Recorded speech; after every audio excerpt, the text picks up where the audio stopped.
provide that to you. But I take note of what you have said. Charity begins at home.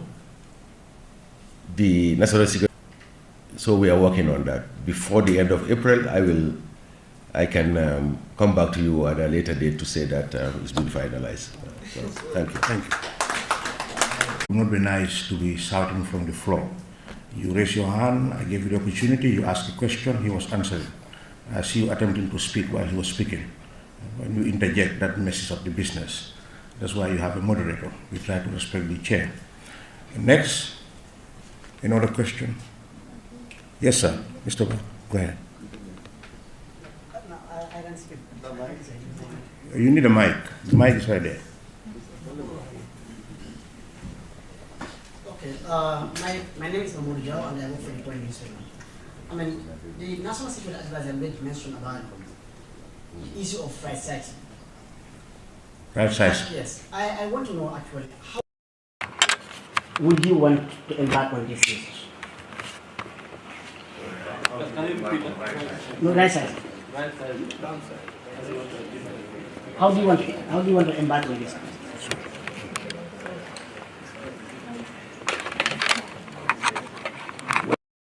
Arrive at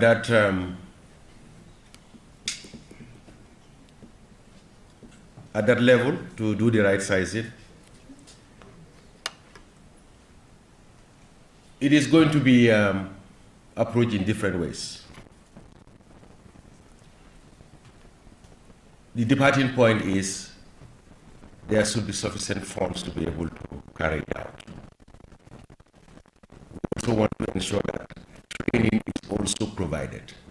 When I talked about training here, it has nothing to do with training in terms of police or military craft.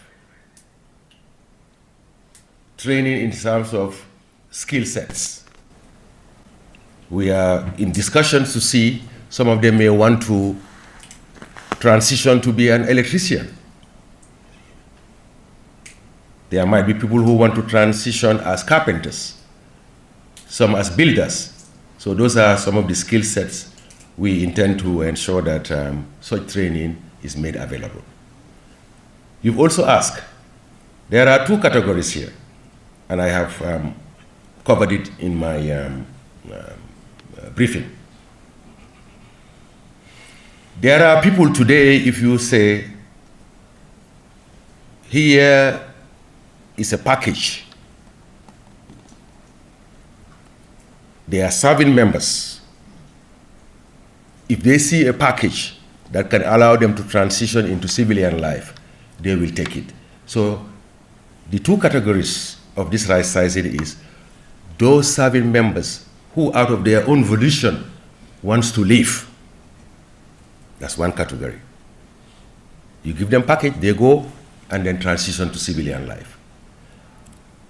There are the other category who must leave also by necessity. Whether they are the ones that have gone beyond the mandatory age of retirement, they are still retained in the services, and probably their services may no longer be needed, they need to go. There might be others who are not fit for purpose of what is the next agenda we have in terms of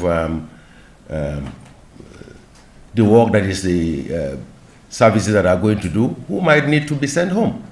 But again, you just don't send them home also. They also need to go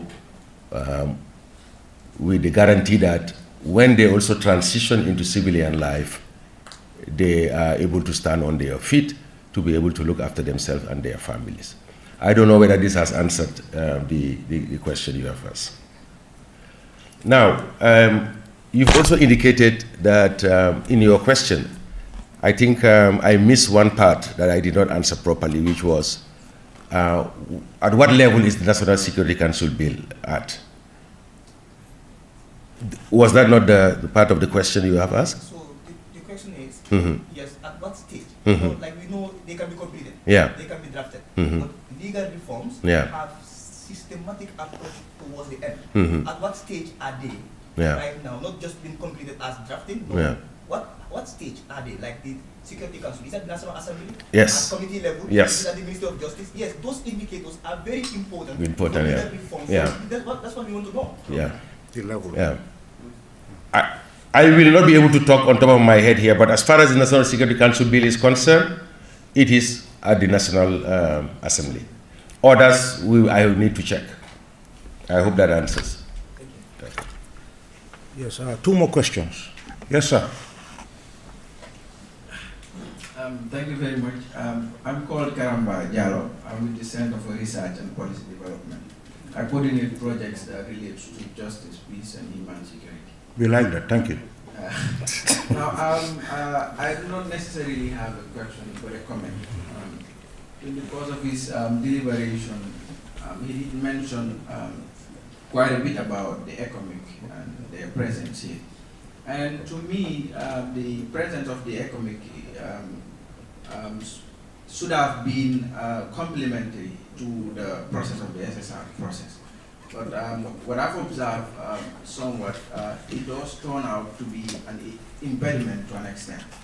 Because I've visited some of these places that they've been stationed over the years since 2018, and I've been there not once, not twice, times without number, and did have some FDGs, focus group discussions, and even conducted interviews through our office.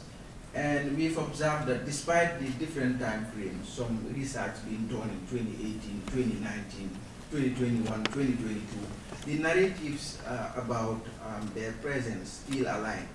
And people are not really, they're somewhat disinterested about some of the things that they've been doing within, to be more specific, the phony district. So I guess it is something that we should be looking into going forward, because if people are disinterested in the SSR process as a result of their relation with the ECOMIC, then that kind of poses the question 2018 at the 7th juncture. Then fast forward 3-4 years, you get to the same people and you talk to them and their narratives still stand, and their opinion about the ECOMIC still stand, that they're not really, I mean, the relationship has not been really smooth. And I guess that kind of impedes the relationship that the people will have with this process, because at some point I will see people generalize and also kind of align the ECOMIC with our own security forces. And I guess there is somewhat a difference. So this is something I guess we should also consider going forward. Thank you. Thank you. Question? Yes, sir. My name is Microphone. My name is Yahya Diao. I work for West Coast